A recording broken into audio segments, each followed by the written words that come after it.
गौस या गौस या गौस। इल्मों ने पूछा हुआ क्या? कहने लगे कश्ती में बैठे थे तो डूबने लगी थी, तो हमने कहा कि हम तो गौस पाक के मानने वाले हैं। तो फिर हुजूर गौस आजम का दस्ते मुबारक नमूदार हुआ है और कश्ती को पकड़ के किनारे लगा दिया है, कश्ती को पकड़ के किनारे लगा दिया है। बुखारी और मुस्लिम में हदीस है कि नबी अलैहि सलाम फरमाते हैं, जब मैं आखिरी दफा दोज़ख की तरफ जाऊंगा अपने उम्मतियों को निकालने के लिए, जो अल्लाह मेरे लिए तादाद मुकर्रर करेगा, उसके बाद मुझे दरोगा दोज़ख मालिक अलैहि सलाम कहेंगे कि अल्लाह के नबी अलैहि सलाम, अब आपका कोई उम्मती दोज़ख में नहीं है सवाए उस शख्स के कि जिसको कुरान ने जन्नत में जाने से रोक लिया है, और वो कभी भी जन्नत में नहीं जाएगा, उसको आप भी जन्नत में नहीं लेके जा सकते।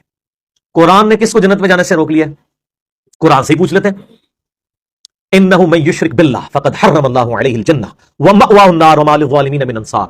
बेशक जो कोई अल्लाह के साथ शिर्क करे उस पे अल्लाह ने जन्नत हराम कर दी है, उसका ठिकाना दोज़ख है और वहां उसका कोई मददगार नहीं होगा। जो लोग बड़े बन बैठे थे वो कमजोरों से कहेंगे कि भला हमने तुमको हिदायत से, जब वो तुम्हारे पास आ चुकी थी, रोका था?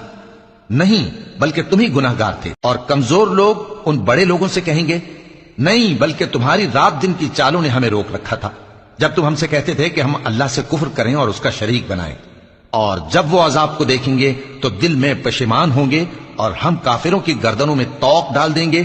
बस जो अमाल वो करते थे उन्हीं का उनको बदला मिलेगा। और हमने जिस बस्ती में भी कोई डराने वाला भेजा तो वहां के खुशहाल लोगों ने ये जरूर कहा कि तुम लोग जो चीज देकर भेजे गए हो हम उसको नहीं मानने के, और ये भी कहने लगे कि हम बहुत सा माल और औलाद रखते हैं और हमको अजाब नहीं होगा।